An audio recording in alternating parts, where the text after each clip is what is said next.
गिरधरपुर नाम का एक छोटा सा गांव था। गांव के चारों तरफ हरियाली फैली हुई थी। बरसात के दिनों में तो ये गांव किसी सपने जैसा दिखाई देता था। मिट्टी की खुशबू, पेड़ों से गिरती बूंदें और दूर दूर तक फैले खेत गांव की सुंदरता को और बढ़ा देते थे।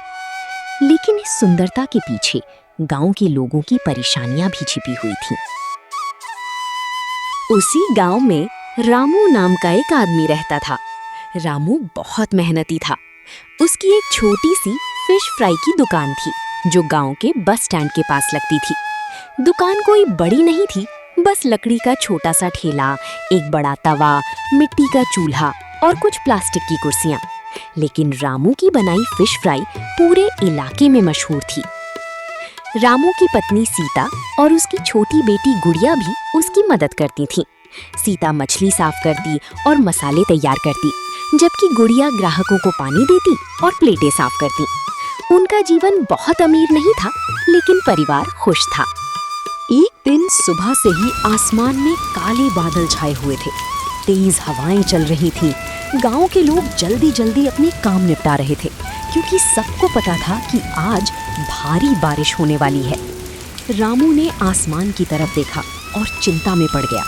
उसने धीरे से कहा, अगर आज बारिश ज्यादा हुई तो दुकान कैसे चलेगी? सीता ने उसे हिम्मत देते हुए कहा, भगवान पर भरोसा रखो, शायद आज भी कुछ अच्छा हो जाए। रामू हल्की मुस्कान के साथ अपनी दुकान लगाने निकल पड़ा। बस स्टैंड के पास उसने अपना ठेला लगाया, चूल्हा जलाया और तवे पर तेल चढ़ा दिया। थोड़ी देर बाद बारिश शुरू हो गई। पहले बूंदाबांदी हुई, फिर धीरे धीरे तेज बारिश होने लगी।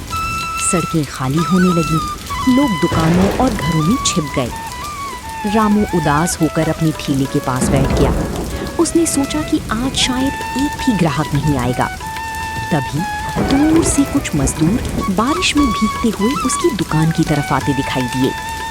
उनमें से एक बोला, रामू भाई, जल्दी गर्मा गर्म फिश फ्राई बना दो, इतनी बारिश में बस तुम्हारी दुकान ही खुली मिली। रामू के चेहरे पर मुस्कान आ गई। उसने तुरंत मसालेदार मछलियां तवे पर डाल दी।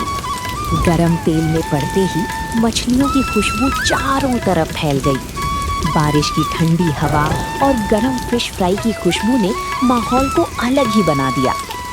धीरे धीरे और लोग भी उसकी दुकान पर आने लगे। कोई छतरी लेकर आया, कोई बारिश में भीगता हुआ।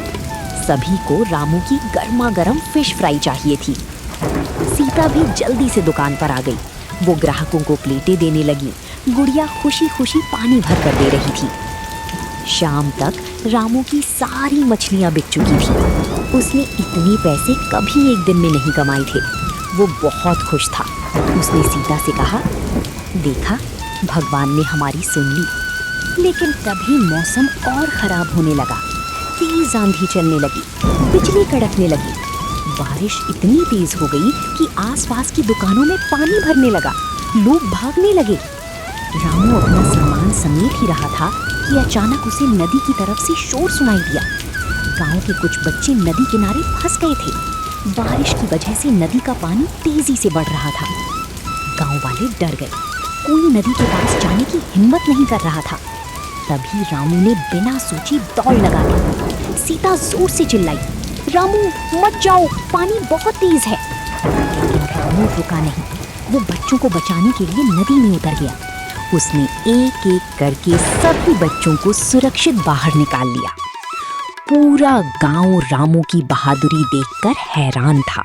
बच्चों के माता पिता रोते हुए रामू के पैरों में गिर गए। एक बूढ़े आदमी ने कहा, रामू, तू सिर्फ फिश फ्राई वाला नहीं, तू तो इस गांव का हीरो है। उस रात बारिश लगातार होती रही, लेकिन गांव में हर तरफ सिर्फ रामू की चर्चा थी।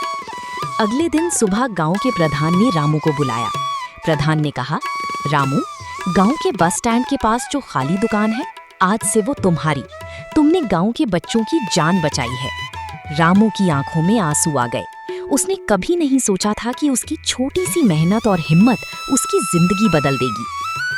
कुछ ही महीनों में रामू की छोटी दुकान एक बड़े ढाबे में बदल गई। अब वहाँ दूर दूर से लोग फिश फ्राई खाने आते थे। ढाबे का नाम रखा गया बारिश वाला फिश फ्राई ढाबा। ढाबे की सबसे खास बात थी वहाँ का माहौल। बाहर बारिश होती रहती, अंदर गर्मा गर्म फिश फ्राई की खुशबू फैलती रहती। लोग कहते थे कि रामू के हाथों में स्वाद के साथ दिल भी है। एक दिन एक शहर का बड़ा यूट्यूबर उस ढाबे पर आया। उसने रामू की कहानी सुनी और वीडियो बनाकर इंटरनेट पर डाल दी। देखते ही देखते रामू का ढाबा पूरे राज्य में मशहूर हो गया।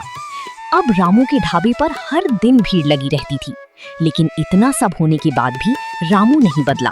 वो आज भी पहले की तरह मुस्कुराकर लोगों को खाना खिलाता था। रात को दुकान बंद होने के बाद रामू अक्सर बारिश को देखता और सोचता, जिस बारिश से मैं डरता था उसी बारिश ने मेरी जिंदगी बदल दी।